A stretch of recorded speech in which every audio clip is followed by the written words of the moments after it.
చేవెళ్లలో honey trap Venkata Rangareddy అనే వ్యక్తికి వలపు వల. యోగాశ్రమం నిర్వహిస్తున్న రంగారెడ్డి వద్ద బాగా డబ్బులు ఉన్నాయని పసిగట్టిన అమర్ అనే వ్యక్తి ఇద్దరు మహిళలను ఆశ్రమానికి పంపి హనీ ట్రాప్.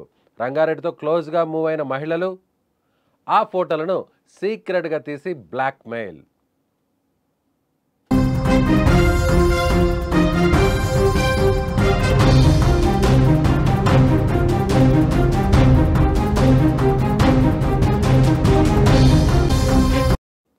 హనీ ట్రాప్ అనేది ఇటీవల కాలంలో భారత్లో తరచుగా వినిపిస్తున్న పదం. మహిళల ద్వారా మాయ చేసి కావాల్సిన సమాచారాన్ని, డబ్బును లాగేస్తున్నారు కొందరు కేటుగాలు. ఇలా వలకు చిక్కి ఎంతోమంది విలువెల్లాడారు. తాజాగా చేవెళ్లలో హనీ ట్రాప్ హాట్ టాపిక్గా మారిపోయింది. పక్కాగా ప్లాన్ వేసి చివరిలో అడ్డంగా బుక్ అయింది ఓ మూట. రంగారెడ్డి జిల్లా చేవెళ్ల మున్సిపాలిటీలోని దామగిరి వద్ద గ్రామ రెవెన్యూ పరిధిలోని మిట్ట వెంకట రంగారెడ్డి ఫామ్ హౌస్లో నిరంతరం యోగా సాధనలు చేసేవారు. నల్గొండ జిల్లాకు చెందిన మణిక్ ప్రభు గురువు ఆధ్వర్యంలో వారానికి ఒక్కసారి ఈ సెంటర్లో యోగాను నిర్వహిస్తారు. అయితే అతని వద్ద బాగా డబ్బులు ఉన్నాయని గ్రహించిన అమర్ అనే వ్యక్తి ఇద్దరు మహిళలను ఆశ్రమంలో జాయిన్ చేయించి హనీ ట్రాప్ చేయించాడు. రంగారెడ్డితో వారు సన్నిహితంగా ఉండి మాటలు కలిపేవారు. అలా క్లోజ్గా ఉన్న సమయంలో ఫోటోలు, వీడియోలను తీసి బ్లాక్మెయిల్ చేశారు.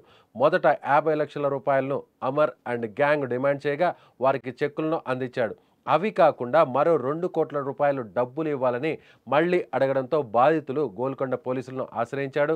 ముందుగా 2 కోట్లు ఇస్తానని గోల్కొండకు అమర్ అండ్ గ్యాంగ్ను రంగారెడ్డి పిలువగా వారు అక్కడికి రాగానే అప్పటికే మాటు వేసిన పోలీసులు నిందితులను అరెస్టు చేశారు. అమర్తో పాటు మౌలాలి, రాజేష్, మంజుల, రజనీని అదుపులోకి తీసుకుని వారిపై కేసు నమోదు చేశారు. రంగారెడ్డి గతంలో చేవెళ్ల మార్కెట్ కమిటీ చైర్మన్గా కూడా పనిచేశారు. ఇలా సమాజంలో పలుకుబడి ఉన్న వ్యక్తి కావడంతో అడిగినంత డబ్బులు ఇచ్చేస్తాడని నిందితులు భావించారు. కానీ కథ అడ్డం తిరగడంతో అడ్డంగా బుక్కై ఇప్పుడు వీరంతా ఊచలు లెక్కబెడుతున్నారు.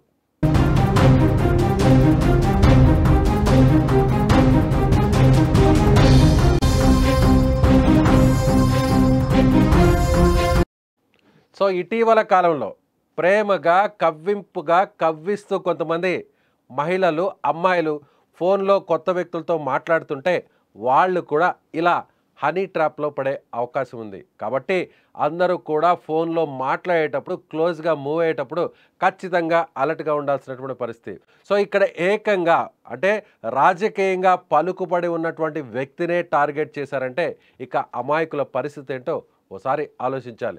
ముఖ్యంగా ఇతను మార్కెట్ యార్డ్ కమిటీ చైర్మన్గా గతంలో పనిచేసి చేవెళ్ల ప్రాంతంలో ఒక పలుకుబడి కలిగినటువంటి రాజకీయ నాయకులుగా గుర్తింపు ఉన్న రంగారెడ్డికే ఈ పరిస్థితి వచ్చిందంటే ఇలా అనేక మందికి ఉద్యోగస్తులు, వ్యాపారస్తులు, అలాగే యువకులు ఇలా ఎంతోమంది హనీ ట్రాప్ వలలో చిక్కుకొని లక్షల రూపాయలు పోగొట్టుకుంటున్నటువంటి ఉదంతాలని మనం తరచూ చూస్తున్నాం. కాబట్టి కొత్త వ్యక్తులు, ఎవరైనా మహిళలు, అమాయకులైనటువంటి ఇలాంటి వ్యక్తులను ట్రాప్ చేసేటువంటి అవకాశం ఉంది. కాబట్టి ఎవరైనా సరే వీడియో కాల్లో మాట్లాడాలన్నా, ఫోటోలను పంపించాలన్నా సోషల్ మీడియాలో అలర్ట్గా ఉండాల్సినటువంటి అవసరం ఉంది.